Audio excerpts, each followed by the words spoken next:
Hello, today we're sitting here with the queen of Fashion Week, as I like to call her, a former executive CFDA, executive director of CFDA, Fern Mallis. I'm Chris Colley, and we want to thank you, Fern, for doing this interview. We know she's busy, so we'll make this as brief as possible and as painless as possible. The first thing I wanted to start with, a lot of people know your history with New York Fashion Week, but I wanted to go back to the beginning. And when you were in college or getting out of college, what was the actual goal for fashion? Did you want to be in fashion, or it just happened organically? You said you wanted to make this quick? Well, I grew up in a fashion family in New York. Okay. I grew up in Brooklyn. Yeah. My dad worked in the garment district. Oh, All his brothers did. So I grew up going to work with him every chance I got, every vacation or day off from school. Oh, okay. And fell in love with the hustle and bustle of the industry. And in those days, with all the garmentos on the street and all the trolleys with the fabrics and the garments going by. Yeah, I mean, it always seems like the good old days. When the industry really was based there, and the manufacturing was there, and the production was there, and you could feel that energy in the room. Right. But then, as I went through school, I won fashion design awards in high school, and I went to college in Buffalo, and my dad said, "You're not going to study fashion, just if that's in your blood, you'll do that when you get out of school, get a good liberal arts education." But I entered a contest when I was in college for Mademoiselle magazine, which in my era was the magazine. Right. It was the smart woman's magazine. It was a Condé Nast book, and it was fashion, beauty, but it was also about poetry and writing and photography. It had all the elements.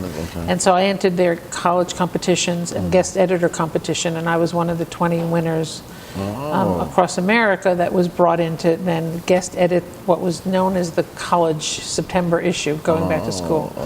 Now nobody has back to school issues because they buy a new pair of jeans. It's all changed a lot.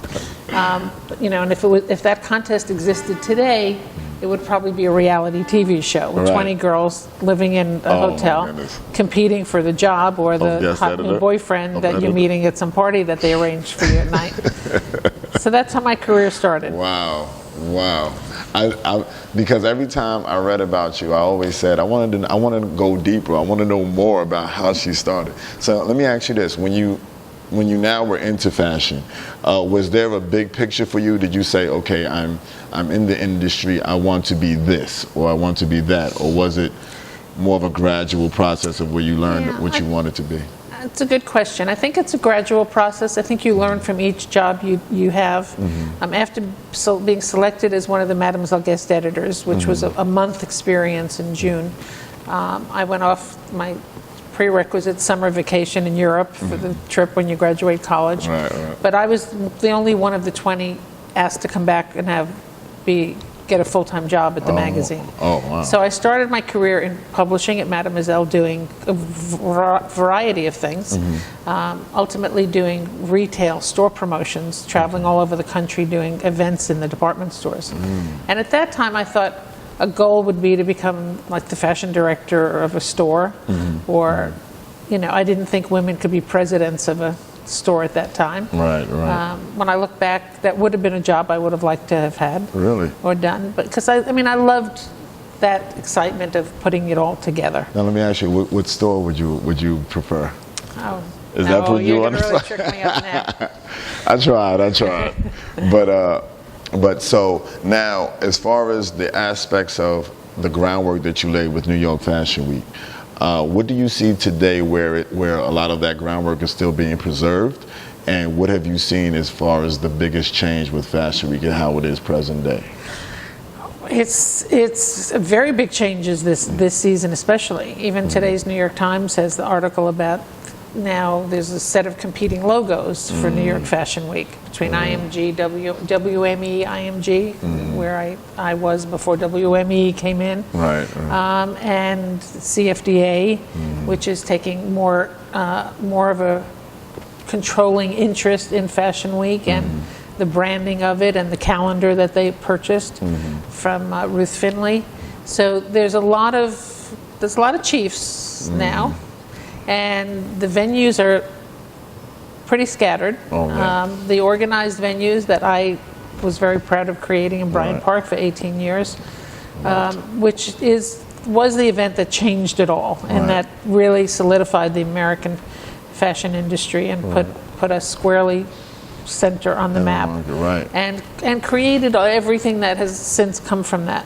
Then 5 years after, it was in Lincoln Center at Damrosch Park. I think everybody will clearly say it wasn't the most successful. I'm glad you said it before Venue. me. Yes. And now that that's over, I think we're all in for a interesting season. Listen. The 2 venues that Right. IMG has, and well, actually 3 if you count Milk Studios. Right. And then there's Chelsea Piers, Right. which Pier 59, which I'm very fond of. Right, And right. we actually did shows during my time at running Fashion Week. Right. We did a season at Pier 59 when we were booted out of Bryant Park one time. Oh, right, right. And that's terrific because it's beautiful studio space.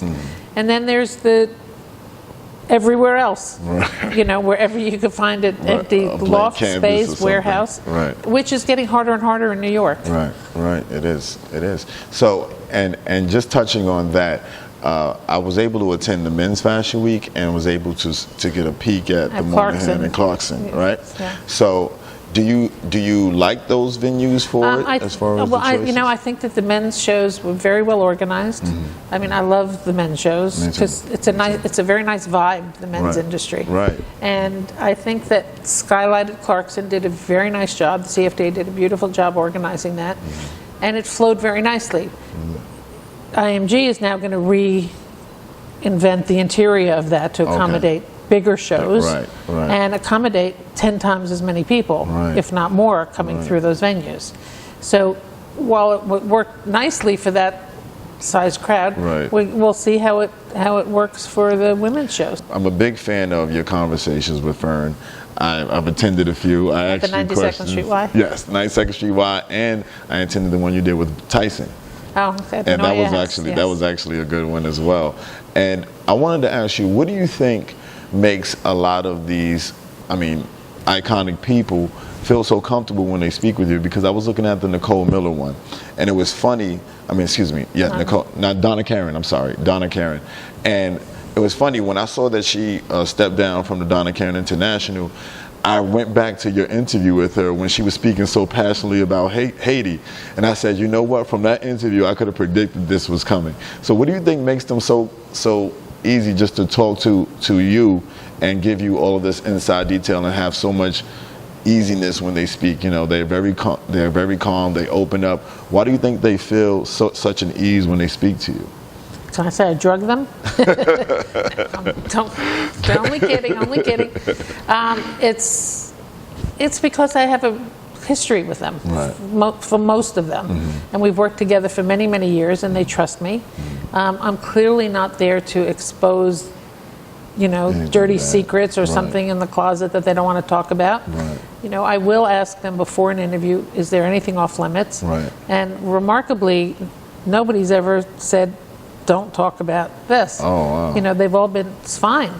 Go there. Oh, and, wow. And there's,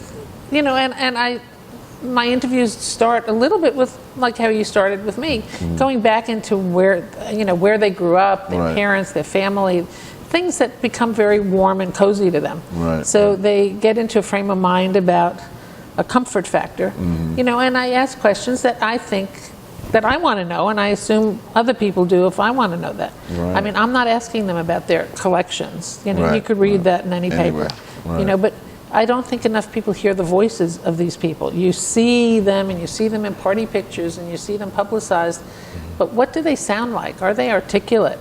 And where did that all come from? Right. Now let me ask you, is there any particular interview that stood out to you from what they said, or something that you just look back on and say, that was the interview out of all of the ones I've spoken to, that was the one that sticks in my head?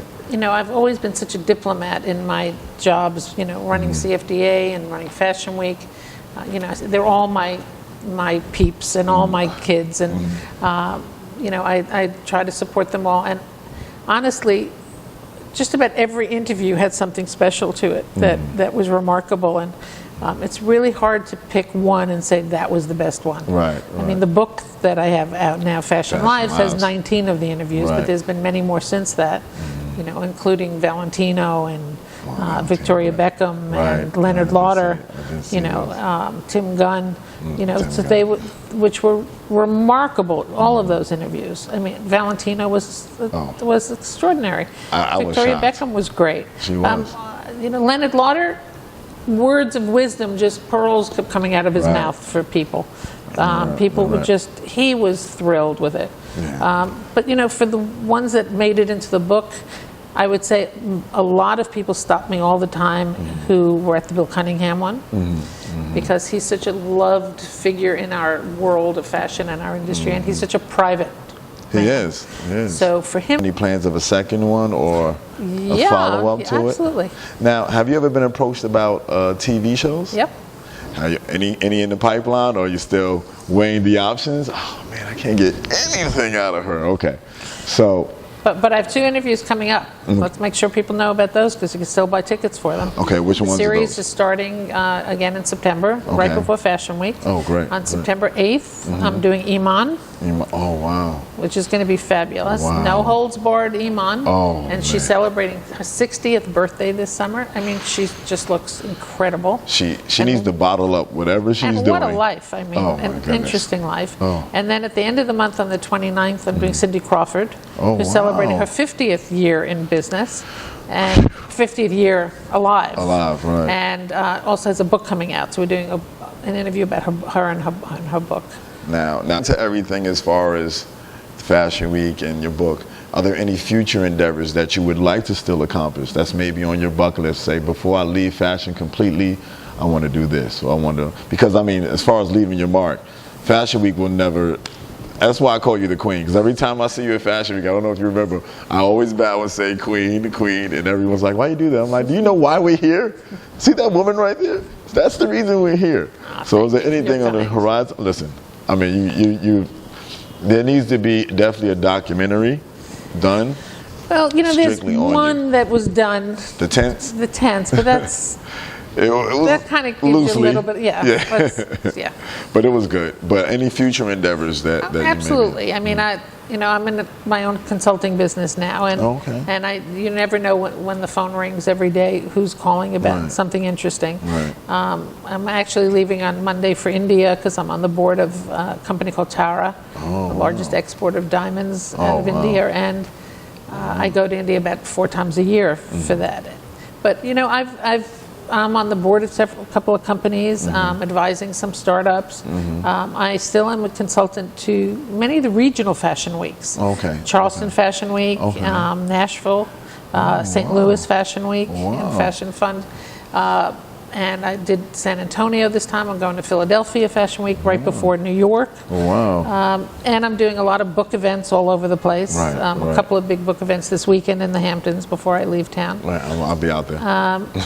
And so there's lots of things I still want to do and to do, you know? Well, let me ask you this. Because you were mentioning the different fashion weeks that you still, regionally, that you still work with, how do you pick and choose whom you work with as far as the fashion weeks? Do you have to look at their week, make sure it's in order first, or? A little bit of that. You get a sense of talking to the organizers and the people who are running them, you know, what their goals and ambitions are for them, and it's about liking the people you're doing this with. You know, one of the mantras it's always been in my talks and speeches when people ask me for advice, I always say, be nice.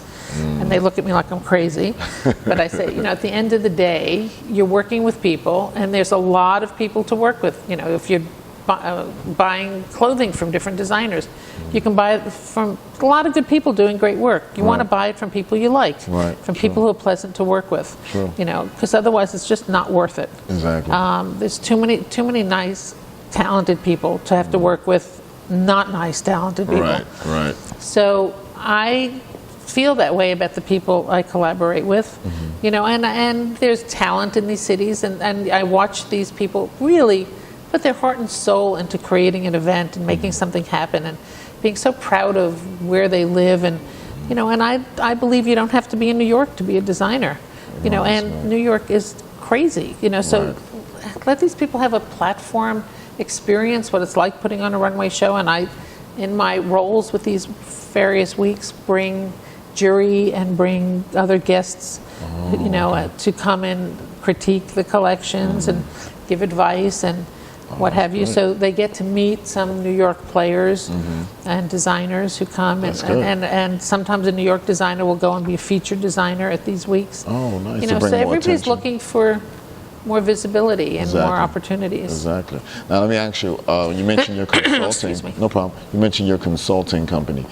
Is it by you selecting who you want to consult, or can people pitch you or submit their work to you to ask you to help them in consulting? Is there a way that they can reach out to you? Well, absolutely. People, I mean, I don't go out there knocking on doors and say, I want to help No, you. absolutely. You know, it's, you know, it's usually on okay, tell me about it. You know, send me something about what you're interested in, and I have a terrific business manager who vets those kinds of things, and will talk to these people and find out what they really want, Okay. and tell them what it's going to cost to have Fern Right. talk to you. Right.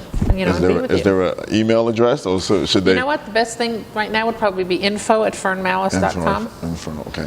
And, You're welcome to and that. my assistant Sam will Sam is the best. follow up on Sam it. is the best. I Or saw you him could in the write Hamptons. this, you know, also CC Sam@fernmallis.com. Okay, there you go.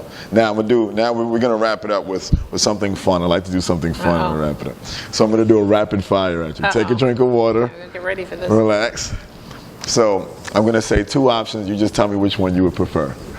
They're gonna be really quick, really easy. Chocolate or wine? Wine, Wine. Coffee or tea? tea. Really? I remember in your talks you always were saying how people I wanted know, to I have went coffee through the with coffee you. phase of my life, but it's too much acid. Okay, movie or Broadway play? Play.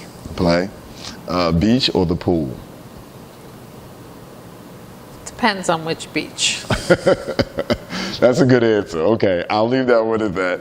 And the last one is digital magazine or print magazine? Well, I don't want to, I mean, we're here talking digital, right? Yeah, well, we're talking, but it's okay. Listen, we're fine. I'm still 1 foot in the print world. You know. I love holding a magazine and reading it and looking at it. I But I feel- realize I get all my information quickly on a screen this big, and I'm trying to not get blind from it. Well, that sums up our interview with Fern Mallis. I hope you've learned more about her. I hope I've given her enough to where she feels like this interview was worth it. And we'll see you next time. This is Chris Colley and Fern Mallis. Thank you to Trunk Club. Thank you to Nick Gomez, the director. And we'll see you at FashionWeekOnline.com. Yeah. Bye-bye. Just like in